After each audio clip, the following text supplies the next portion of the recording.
Good morning. This is 𝗟عني𝗋𝗲𝗋 with Gold Rush Realty Group. Today I'm going to be doing some holiday baking, and I'm going to bake one of my favorite Christmas cookies, Russian tea cakes, sometimes known as Christmas snowballs. It's the same thing. So the first thing you want to do is get everything set out. So I've set out my ingredients on the counter here, and I've got my mixer out here. And on this side, I've got my baking dishes ready with parchment paper to make the snowballs.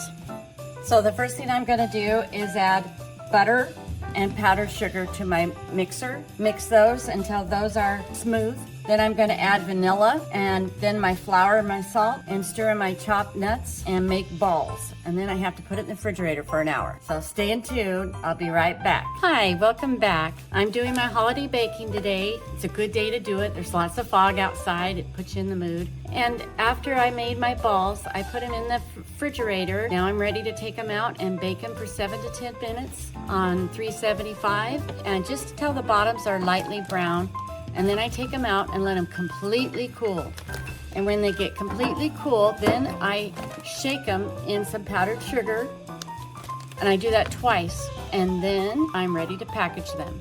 Have a fun day and enjoy the holidays. Take time to breathe and enjoy your family. Remember, it's God, family, and business. We'll talk to you soon. Bye-bye.